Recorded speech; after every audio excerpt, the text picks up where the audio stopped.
First in the blue corner, wearing the purple trunks with the white trim. He weighed in at an even 216 pounds. He has 13 wins, 9 losses with 12 knockouts. From Atlanta, Georgia, ladies and gentlemen, let's welcome Mike the Duke Dixon. Dixon.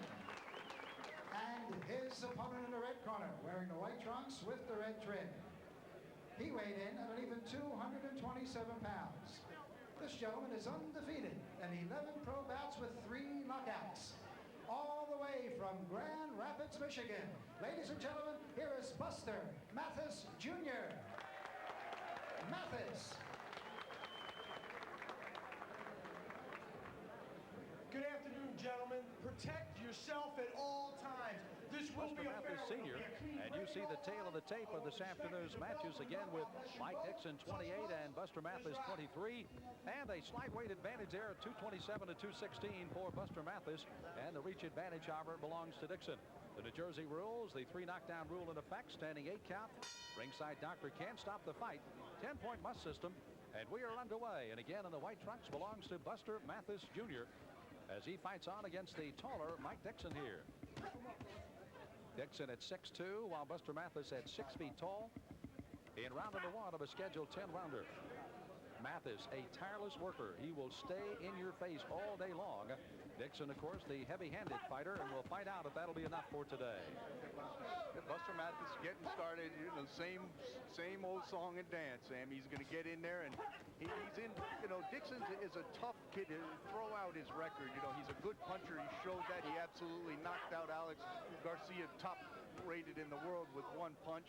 Left hook to the temple, and he's supposed to be a right-hand puncher, so he can get the job done. Buster's going to come out here and show the guy no respect, use that good work rate that he's got, and let those combinations go. Show Dixon no respect. Dixon's thing's going to be look for 1 punch and try to get Buster in trouble, and Buster's just going to let it all hang out all day long. Well, you can see how much he works on the ropes. Dixon, of course, trying to load up for that 1 big punch, but Buster Mathis is throwing them in bunches here. And he's already got Dixon bleeding from the mouth. You know, Dixon just 35 days ago was knocked out after absorbing a lot of punch by Phil Jackson, a world-rated fighter in his own right from Miami. So, you know, some of those wounds you get in a fight don't heal in 35 days. Well, earlier losses for some of the European fans, they certainly know South African Corey Sanders. He lost, did Dixon in 8 rounds to Sanders, and also knocked out in the 4th by the current WBC champion of the world, Lennox Lewis. Other losses to Ray Mercer, also to Bruce Sheldon, in addition, as you mentioned a moment ago, the loss that he just absorbed by Phil Jackson. But early in this fight, Dixon's, you know, if he's going to be satisfied with sitting on these ropes and looking for a clean shot on Buster Mathis, he's going to get painted all night here, Sam. Although he's landed a couple good counters out of there. Buster Mathis, by the way, is a audio man's dream as far as a boxing match is concerned, because if the crowd is not reacting, Buster is. He makes a lot of noise and throwing a lot of punches. And you'll hear him throughout the day. Buster's getting off some nice, good combinations in there, down in the pocket right in front of Dixon. But a defense being foremost, Buster's careful in there, although he gets rocked back on his heels by a good combination by Mike Dixon. Boy, I tell you what, that was almost a 30 to 2 or 3 punch advantage for Mathis, but the 1 punch that Dixon threw was a major league bomb. Mathis backed up momentarily, but he goes right back to work in the corner, but then Dixon tries to fight out of there. Closing seconds of round number 1, not much than what we expected. Buster Mathis is going to be the aggressor. He will be very busy this afternoon, and Dixon, well, he'll look to load up for 1 big punch to end this fight.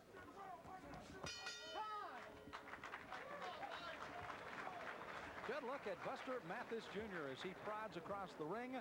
And, of course, the son of the legendary Buster Mathis Sr. that fought in the mid-60s as one of the top contenders in the heavyweight division. A couple of losses. He lost to Smokin' Joe Frazier was one of the fights that he lost to there. And, of course, I thought it was very nice that Joe Frazier, along with George Chuvalo, both came into Grand Rapids in a special ceremony and, of course, a fundraiser for Mathis Sr.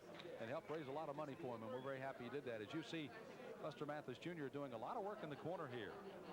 He is, and he's got Mike Dixon in that Archie Moore mongoose kind of a defensive posture, but he comes out of there with some dangerous blows, and that's going to be the trade-off here today. Buster's got to watch for that big shot by Mike Dixon. So as Mike Dixon tries to regroup himself against Buster Mathis Jr., we're ready to head for another round.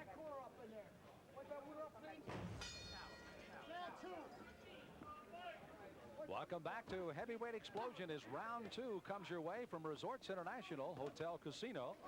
Here in Atlantic City, Sam Smith and Bob Spagnola, Buster Mathis Jr. in the white. Heavy-handed Mike Dixon, the Duke, in the purple trunks. And Mathis has been busy. Dukes has thrown a couple of big punches here as the Duke has tried to back him up. But so far for Mike Dixon, he's been able to not rattle Mathis at all. No, but Buster's got a lot of respect. You know, Brian Lee and Bruce Kilty have done an excellent job with Buster Mathis Jr. You know, he's scouted these guys well. They're careful. You see Buster, he's getting low in front of Dixon. He's got his center of gravity much lower. He's coming in from that low angle there, and he's going to work. He doesn't want to stand on the outside and exchange punches with Dixon because, you know, Dixon can get it go, but not from the inside here. Dixon is hard-pressed to land a clean shot on Buster Mathis, and if he does land one, he's going to get hit with 4 and 5 in the meantime. So this is their game plan as we speak, being executed by Buster Mathis Jr. Mathis, with a 20 and 5 amateur record with only 6 knockouts, was a 5-time Michigan Golden Glove champion, and it was just endurance. As a matter of fact, endurance to lose weight mostly as he works on Dixon. He weighed as much as 305 pounds at one time and came into today's fight at 227. So that in itself is a major accomplishment for the young man from Grand Rapids.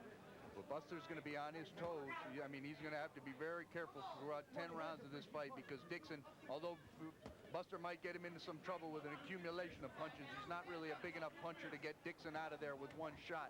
And Dixon has a nice kind of a sidearm jab that Buster Mathis uses so well, getting his opponent in a position to punch. You know, Bob, you recall a very good fight between Buster Mathis and Levi Billups. There's a big left hand by Dixon, countered with a 1-2 combination, very nicely thrown by Mathis. But just when Buster was sailing along against a very good fighter in Levi Billups, Billups decked him in the 9th round of their fight in one of our heavyweight explosions. Buster had presence of mind and regrouped himself quick enough to knock down Billups in the 9th round and went on to win a decision, and a big win for him on the heavyweight explosion earlier this year. It was a testament to the way Buster fights. You know, you hit him once, he's gonna come back and hit you twice. When he got dropped against a steel-chinned Levi Billups that had just come off a 10-round loss to future champ Lennox Lewis, he got up off the canvas and just started painting Levi Billups all around the ring till he put him down himself. It's better to give than receive from Buster Mathis Jr. A noisy, undefeated heavyweight, Buster Mathis Jr. Noisy by vocal and noisy with his fist this afternoon against the Duke, Mike Dixon. Dixon from Atlanta, Georgia, comes in with a 13 and 12 record, but he's in there with a tiger today as Mathis is going to fight from bell to bell with non-stop action as we finish the 2nd round. This crowd here at Resorts International and the Superstar Theater have been well entertained by this young man. I say young, only 23 years of age.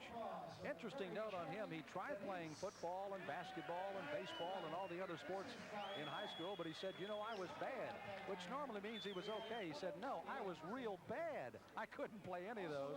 And thus, with the help of his father who trains him, but unable to travel on the road with him, he has become a very, very good heavyweight, despite a guy that does not look like he's ever in condition, but he certainly is. For Mike Dixon, of course, the taller of the two, came in at 216 pounds, 6'2". You already see some swelling under the left eye, which means the right hand of Mathis has been getting in with great regularity so far this afternoon. Early on in round 2, Buster coming from that low angle, hitting Dixon with combinations. Dixon tries to answer back, and Buster gets underneath it.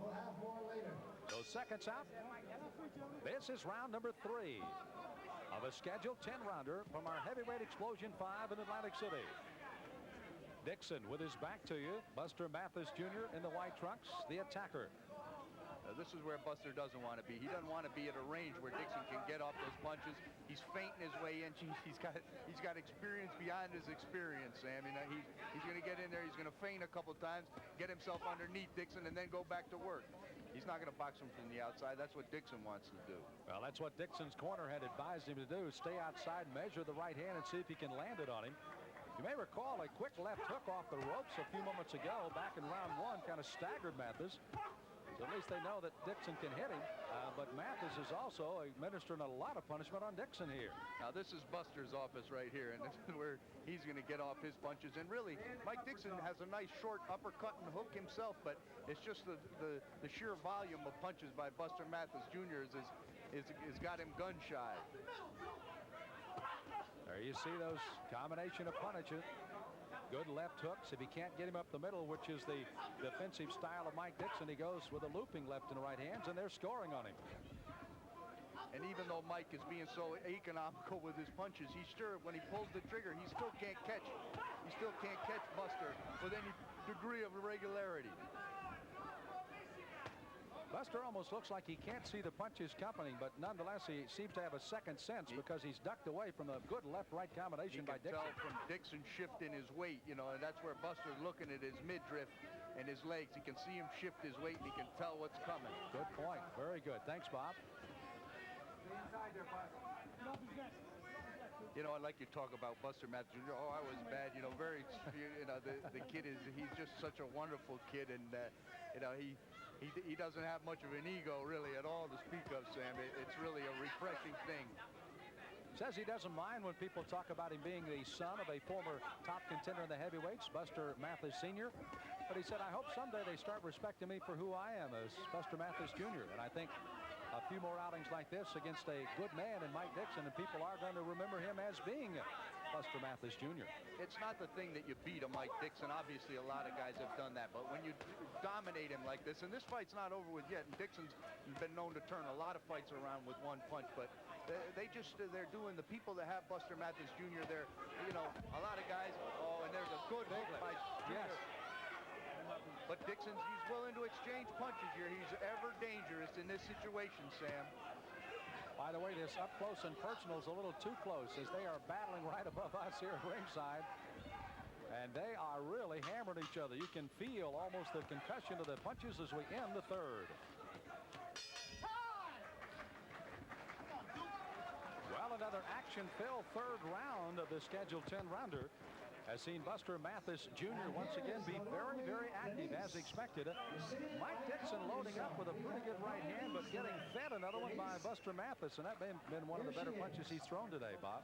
It really, he has, and it seems like it's just the way about him right now in his corner. Look at him, he's got his head down. It just seems like he's not very confident. He's not feeling very positive about this fight. You know, when you get put in that deep water, as they say, again and again in your career, sometimes you get the feeling like, geez, what's my manager trying to prove?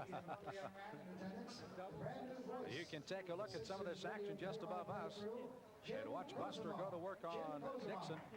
You see he has the Duke clearly etched in the back of his hairdo here for Atlantic City. As the seconds out, and we head for the fourth round.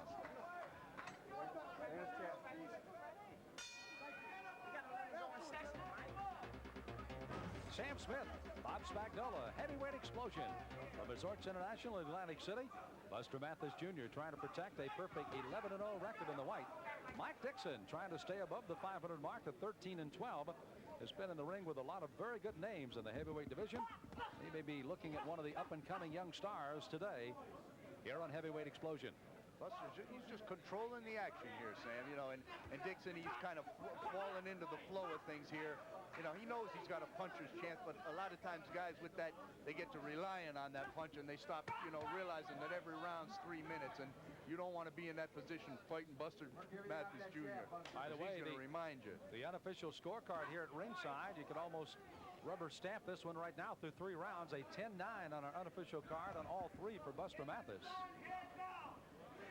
And Dixon, you know, he'd like to just exchange punches with Mathis. You know, let Mathis get his 2 if he can get 1, but he can't even land that one solid shot since early in the fight he was sharp and he landed some good shots. He's getting over the top of Buster's head with everything. Buster is employing the same technique and style here. Staying down in the pocket, head on his chest. No punching range for Dixon. He's dominating him. He's dominating him. He's imposing his will on Mike Dixon here, Sam. And you can hear that animated puncher in Buster Mathis Jr. Buster's just as equally proud of his 11-0 record of one other accomplishment that he's made. Of course, certainly getting out of high school and getting an education there, but carrying that on as he is a 93 graduate of Grand Rapids Community College and a junior studying math and computer science at Grand Valley State in Michigan. So he is not only a well-versed man inside the ropes, but wants to be even more so in the classroom. And we salute him for staying in school, certainly. Look at him work off the ropes, then spins out of there. Much quicker than that body might appear is Buster Mathis. He sure is. Looks are deceiving here at Buster Mathis Jr. He's telling the story. If you stood these two guys next to each other and took a guy up the street and wanted to pick the winner, Sam, I think he'd be hard-pressed. Right. Not that this fight is over with. Dixon, he's got a puncher's chance, and I'm not trying to take him for granted, because I know Buster Mathis isn't. Look at him using the old look away on him, looking right at his waist. Nicely stepping away from that wild uppercut by Dixon. Dixon, we made mention, had a very good amateur career as well. Several Southern Golden Gloves and regional titles, fighting in his home state of Georgia. 32-8 as an amateur. Does train in Atlanta, Georgia.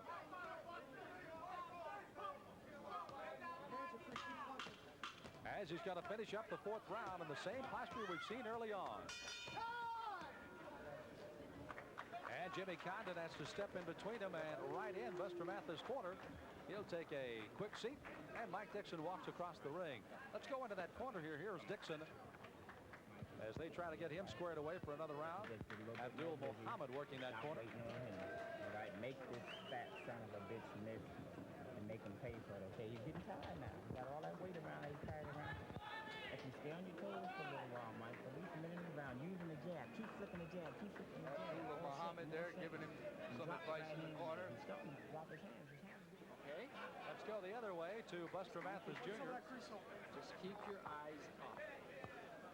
Eyes up. You gotta go right here. Yes, he does. But so far, it hasn't even played. There's an understatement that Dixon has a good right hand, so at least it took him 3 rounds to recognize that. Let's see what happens as we head for the fourth.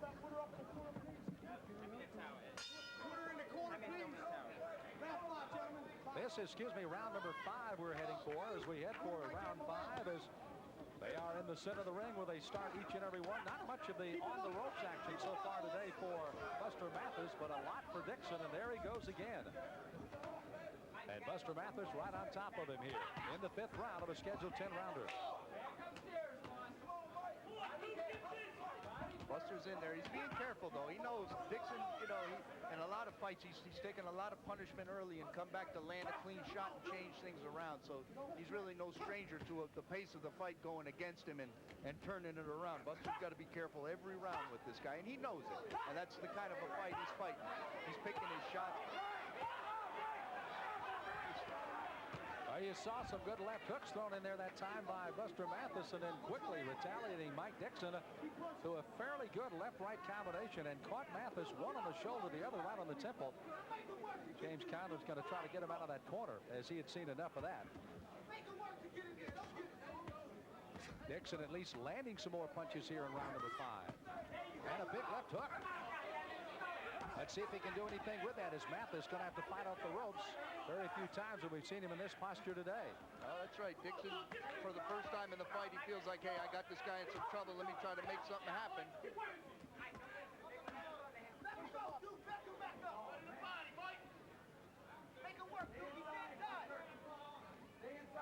Dixon looking, trying to find an opening on Mathis.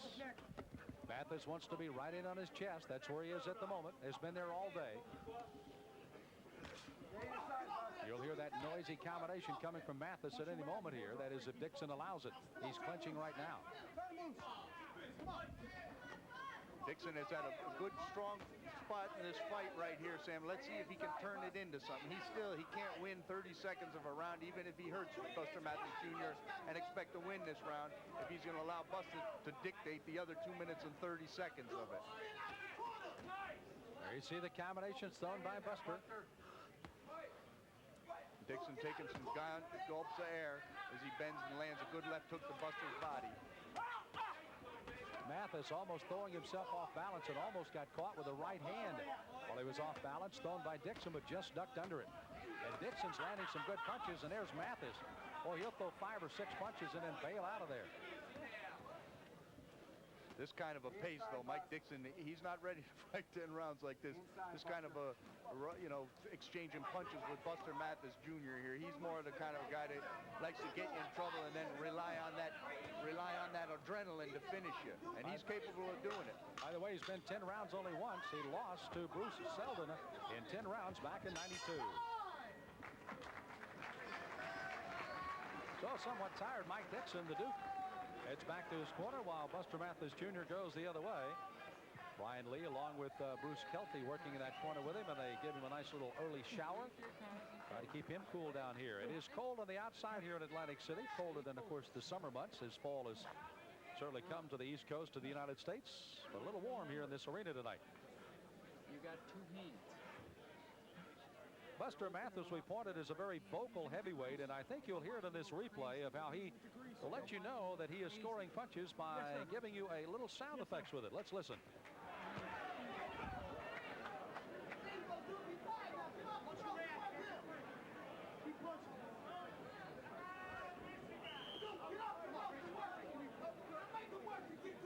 Well, apparently picking it up a little early for you there and not hearing much from Buster.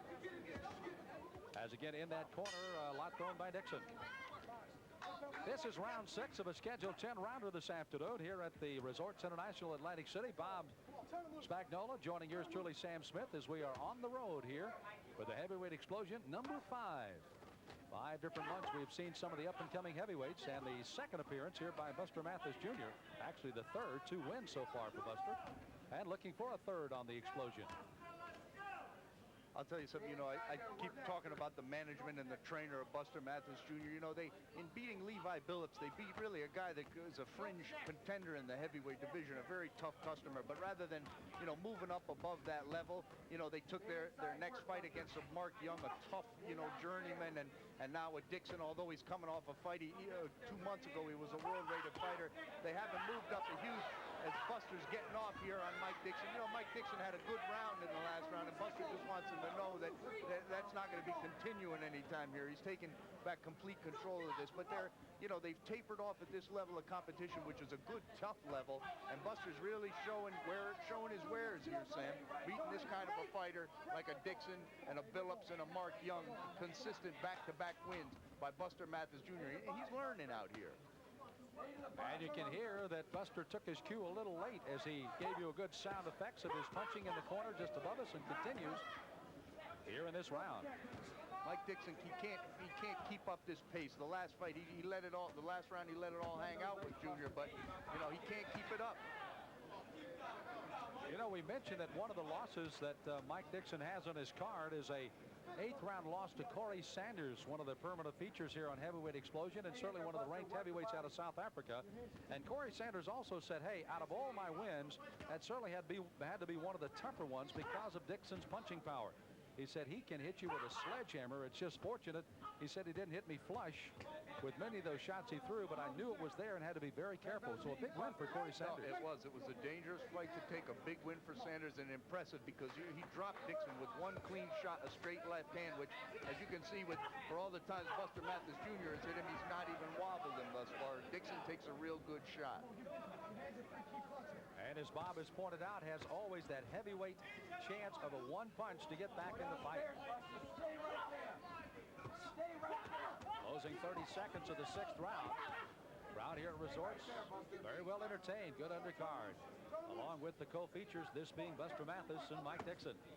Buster concentrating on that body, Sam. He hasn't even thrown a headshot here for the last 45 seconds of this round. He's just digging shots in the body there, trying to stop Mike Dixon from getting any breaths of air in there. Well, will it pay some dividends? We'll find out as we'll move on.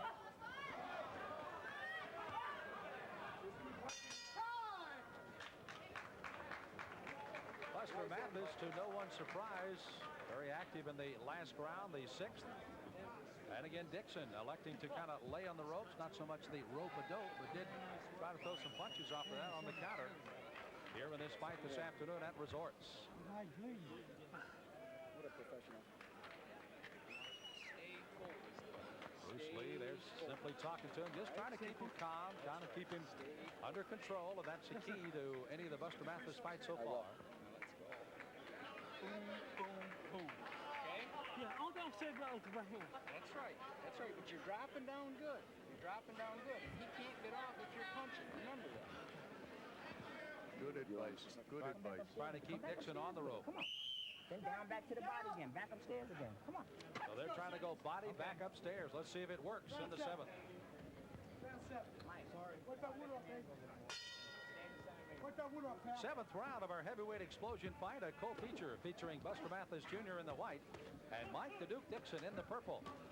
So let's see if that 1-2-3 combination can be landed here by Mathis, who just chases Dixon around the ring. And let's see if Dixon is able to go downstairs and then come upstairs on an active Buster Mathis. But Buster, he's not rushing in there with reckless abandon. He's being very smart in the way he cuts off the ring against Mike Dixon. You know, when they're outside, when he's in that good at the end of Dixon's power, he's very careful. When he gets inside, he goes ahead and has some fun. You know, Dixon's moving, wants to box behind a jab, but he can't keep this up, and he's not going to keep it up. He's going to do it for 15 or 20 seconds, and he's going to go rest again, just where he is right now. Buster Mathis very content to kind of chase him around, wait till he elects to stand and fight, and then lands another big right hand, kind of a looping right. But it was definitely right on the money on Dixon. And Buster, another thing he does very well, he changes the speed of his punches. You know, sometimes he's in there just triple slapped with a hook, so, you know, nothing really on it. He's just in there touching you, and then he opens up and puts everything on it. And that's a very, you know, when a guy can change the rhythm of his punches and change the speed of his punches, that's a really good offensive weapon. Not too many guys can deal with that. You know, Bob, you made mention there's a right hand that just missed again by Mathis. You had made mention of that win by Dixon over Alex Garcia, the #1 contender, knocked him out of a potential of $1 million title fight against the heavyweight champion Riddick Bowe. So that was a major loss for Alex Garcia and a big win for Mike Dixon. And he knocked him out with a left hook to the temple. That was really the punch that got Alex Garcia in trouble. This guy's supposed to be, he's just heavy-handed. He's not just a right-hand puncher. The right hand's his best shot, but he can get it done.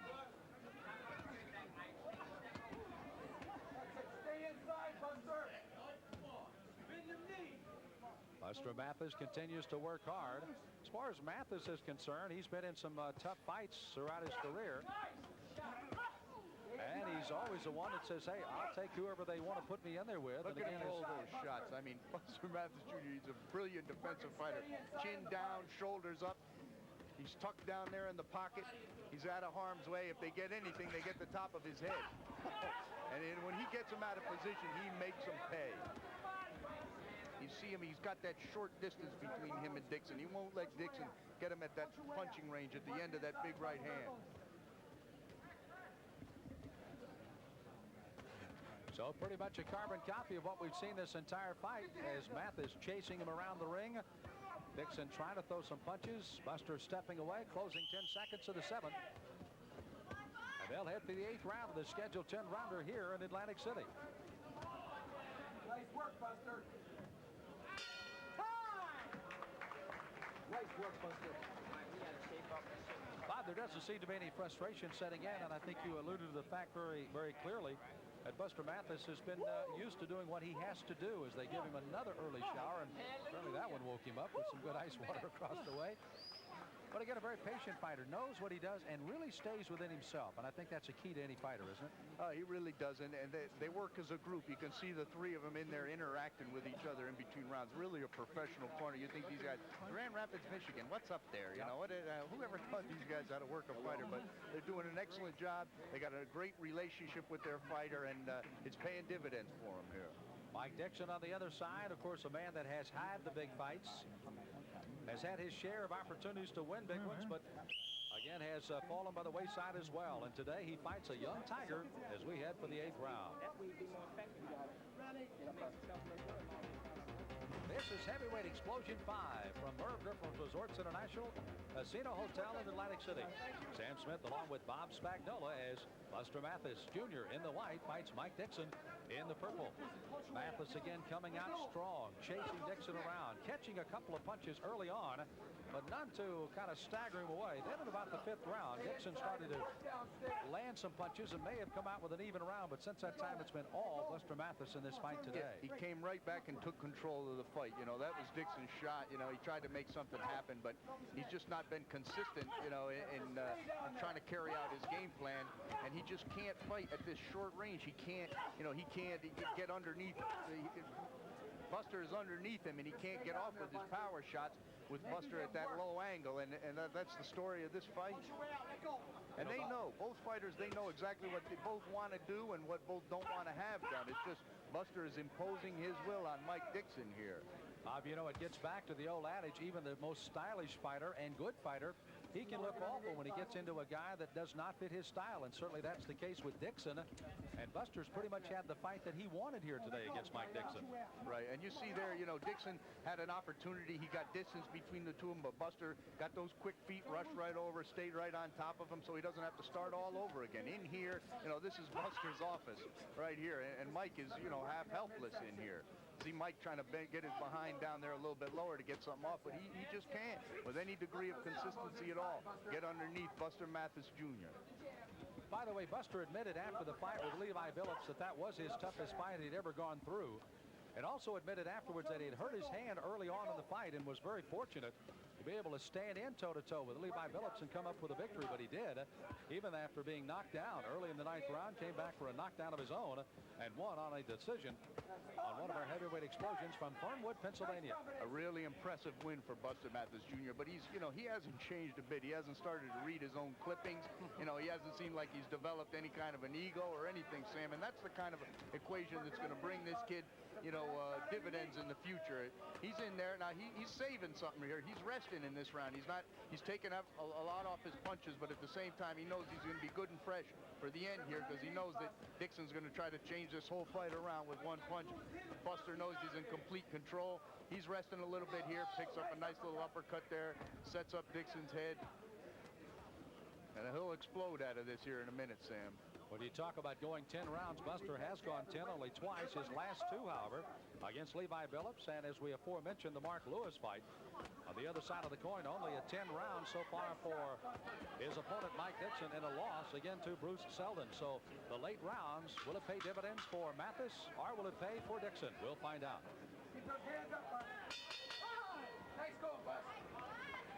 Both fighters finish out the round as they kind of glared at each other momentarily. It has not evolved into that kind of fight, however. No real bad blood between the two, as we've seen in some of the earlier fights, or some of the other fights on our heavyweight explosion. Both respecting each other, and I think that was what exactly Buster Mathis has been trying to prove in his young career, and certainly Mike Dixon on the other side as well, Bob. No, really, you know, you look at Dixon over there, he's got his head to the side. He looks like a beaten fighter, you know. He's just, there's nobody amping him up in the corner, you know. It's Abdul Muhammad is trying to get him juiced up a little bit, but he just, you know, coming off this tough fight after tough fight, you know, it takes out a lot of a fighter. And here's the reason why, Sam. Business as usual in the office of Buster Mathis Jr. By the way, do they have a carbon copy machine out in the truck? They must, because all these look the same. Mathis still in the same posture. Let's head for the 9th round. Buster's got a towel on his knee over there that they need to... Buster Mathis, that was almost like a little show there. He kind of drugged the towel. He knew that towel was on his foot. He sure did. Getting a little extra rest there is Buster Mathis Jr. I'm sure that may have been a trick his dad taught him there. Yeah, he stays on the stool till the last, which is the right thing to do. You stay till they break you. These guys that stand up halfway through the round to show that they're not tired generally get tired. You can see that Mathis continues to work hard when he just gets right into the chest. And he has completely taken away the distance or the measuring by Dixon today. And Dixon has done nothing to try to garner that back. He has been almost defenseless in trying to get what he wanted to do in this fight here tonight. Buster looked like he was looking at our monitor over there for a minute, but he took that last round out. Now you see now how he's crisp with his punches. He rested that last round. He's not resting here. He's not going to let Mike Dixon rest in the 9th round and try to come out and finish him in the 10th. He's working down on that body, Sam. He's getting him down there and taking all the life out of Mike Dixon, and Mike doesn't really have much left. That was one of the strangest things I've seen. A boxer stop, hold on the ropes, and watch our monitor for a second or two. That was interesting. And he apparently liked what he saw, because he's right back in that same posture again and doing the same things he's done all fight long. And Mike Dixon, he's sitting there with his behind on the 3rd rope and his heels underneath it. He's really in no position to even make anything happen if he saw an opening. He's a beaten fighter here, but he's a puncher, Sam, and you know, punchers can get it done with one shot, and Mike Dixon has made a career out of that. But he's taken a major league pasting by Buster Mathis Jr. And tonight he's going to be in a hot bathtub thinking about every one of these shots. He tries to give himself some room, rip a shot there. Well, I'm going to tell you, those are big shots that Mathis is landing on Dixon right now. Those are not slaps. He's turned up the amp on that, turned up the volume on those. By the way, in the closing moment of the 9th round, Buster has had only 3 knockouts in his 11 wins so far this year. Or in his career, excuse me. Tim Martin fell in 92 in the 4th round, an 8th round knockout over Justin Fortune. And then he also knocked out Carl, the real Truth Williams, a fighter that was on the undercard here. He knocked him out in 5. So only 3 knockouts, or at least TKO wins on his 11 victories as a pro. He puts it on these guys with an accumulation of punches, Sam. But just like a guy that knocks guys out with one punch has a tendency to begin to rely on that one shot, this guy doesn't rely on anything but going right after him just like this, and business as usual, setting a good game plan and following it, which he's done. I mean, he's looked beautiful here today with the dangerous Mike Dixon. And they fought through 9 rounds in Atlantic City. Well, they'll regroup for the final minute between the 9th and 10th round and fight the final 3 minutes to see if indeed Buster Mathis stays unbeaten at 11-0, or if Mike Dixon falls to 500 at 13-13, or gets a victory over Buster Mathis. You'd have to figure on the card, certainly on our unofficial card here. By the way, is there any truth to the rumor you're going to play 10-9 on a lottery card? That's what you've got on your card all the way through. Buster ought to play that on his lottery ticket. That's right. He's the one arranging those numbers. Well, are 1, 0, and 9, or some combination thereof. Sports Channel. But you know, let's show the people across the world. Again, Buster Mathis very noisy in his punching. Let's see if we can pick up the real Buster Mathis this time. Let's give it our best. What do you say?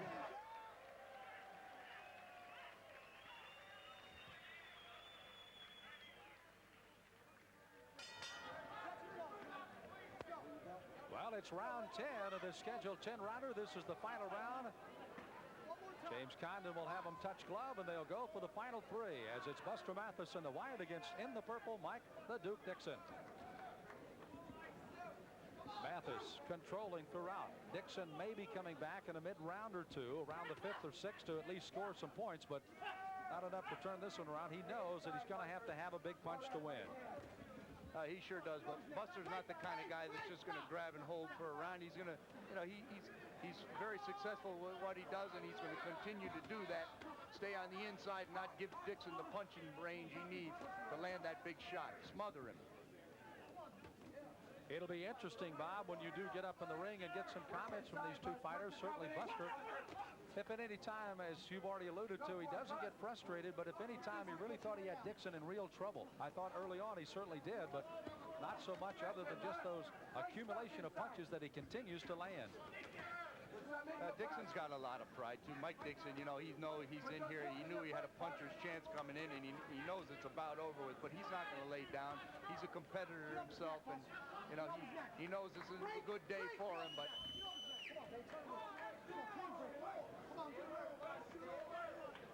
Jimmy Condon again giving the guys a little pep talk. Controlled this fight very well. You don't see a lot of clinching and a lot of wrestling. Well, Mathis is just encouraging Dixon to come to him now. He says, come on, come in my backyard this time. Dixon doesn't oblige, and Mathis has to chase him down again. By the way, we're going to have to start charging pay-per-view for Buster Mathis. Again, looking at our monitors when they were clinched just above us here. Likeable young man from Grand Rapids, Michigan. Yes, the son of a top contender in the 60s, but making his own name now. Pretty soon, you're going to just start seeing Buster Mathis without the junior on the end of it, because he is making a name in the heavyweight division. He's having a little fun here in this round. He's loose. He's got plenty left. He's just letting Dixon walk to him, giving him that short, low angle. Come on, boss, keep him up. Finish strong, Buzz. Turn loose. Finish strong. Turn loose. No. Finish strong, Buster. Finish strong, Buster. James Condon trying to make this an entertaining fight to the bitter end, telling him to turn loose and fight. Also warning both fighters to keep their punches up. Buster's sitting there with one leg up in the air. He knows he got about 30 seconds to go here, but he's being careful here in this last round. One big punch and it could be over if Dixon can land it. I'm not sure he has enough stamina to throw one that's big enough to knock Mathis out. But he's going to try to the end as we're down to the last 5 seconds of this, the 10th round. And there's the bell to end our fight this afternoon as again Buster Mathis Jr. of Grand Rapids, Michigan, has fought the fight he wanted to fight against Mike Dixon. Smothered the reach advantage of Dixon, even though it's ever so slight, but not let him get an opportunity to throw the big, wide, long punches that he needed to win. And Mathis, by throwing an accumulation of punches, you see the sportsmanship in the center of the ring here. And of course the congratulations of all around as Buster Mathis again looking for a 12th victory. Mike Dixon hopes for a turnaround and of course a prayer here today as Dixon, a big fight with Alex Garcia, knocking him out of $1 million fight, hoping to come into this one to make some noise on the heavyweight explosion, but the noise was mostly coming from the mouth and the fists of this young man Buster Mathis Jr. You often ask yourself when you look at a guy with a dozen victories, possibly with a victory today for Buster Mathis, how long is it until he does start fighting some top 10 contenders? I put that question to the Mathis camp just last night at the weigh-in, and they said, well, slowly but surely, the Cedric Kushner production and promotion people behind the heavyweight explosion are going to start working him up and up and up. And certainly this was a major step today against Mike Dixon. And you have a feeling well within the next 6 to 8 months that Buster Mathis might be in line for certainly a top 10 fighter. And then, of course, his dream to have the reality of having a chance for a world title somewhere within the next 12 to 18 months for Buster Mathis Jr., despite having only a dozen fights so far. It's just the way the heavyweight division is stacking up at the moment. Well, we've got the decision. Let's go upstairs. Here's Ed Darren with the numbers. Ladies and gentlemen, from Merv Griffin's Superstar Theater here at Resorts Casino Hotel in the boxing capital of the world of Atlantic City, New Jersey. We've got the scoring, and here it is. Judge Tommy Kasmarek observed 99-91, while Judge Eva Shane, she had it 98-92. And Judge Al DeVito, he scored it 191 for the winner by unanimous decision and still undefeated, Buster Mathis Jr. Mathis. So the numbers were overwhelming for Buster Mathis Jr. with a 12-0 record. Still only 3 knockouts, but a very satisfying win today over a former outstanding fighter by the name of Mike Dixon. Bob Spagnola is getting Buster Mathis over to his area. Let's go upstairs with a talk with the winner today. Bob? I'm here with Buster Mathis Jr. Excellent performance, Buster. How do you feel? I feel good. You know, 10 rounds to me is easy. You know, I'm a 10-round fighter. I'm not a knockout artist. I'm just a 10-round fighter. Try to please the audience. That's all I am doing. You know, and I come in shape. You know, I'm ready to fight. You know, and I feel real good. This 10 round was easy for me. You know, I'm ready for the next 10 rounds. No, it was excellent work. You know, he's a good right-hand puncher. Yeah, right. You guys had an excellent game plan, stay low. That's what you were working on. You executed it. Right. And so you get, if you gave yourself a grade card for this, what would you score it? I believe I won all rounds, you know, and I was in excellent shape, you know, threw a lot of punches, and you know, it was easy for me, you know, and I'm ready. Maybe another year or so I'll be ready for a title shot. But you know, I'm confident. I come in here just ready to fight. That's all I am. I'm just a fighter. I'm a 10-round fighter. No, it was a good job here. You're in with a tough opponent, you know, and a dangerous puncher. Your people have been doing a real good job picking the right kind of opponents for you. What do you think might be next? Any idea? You know, they talk about maybe the bounty hunter in South Africa, you know, for the USBA title. You know, fight some more opponents. You know, all these fights right here is preparing me for a championship fight. You know, I don't fight no bums. You know, I'm fighting these fights that other champions fought because they are champions. Good, tough opposition. Yeah. Hey, congratulations. Thank you very much. Okay. Appreciate it. Back to you, Sam. Thank you, Bob Spagnola, and of course, congratulations to Buster Mathis Jr. As you can see, he just did it the old-fashioned way. He earned his victory today. Well, coming up in our main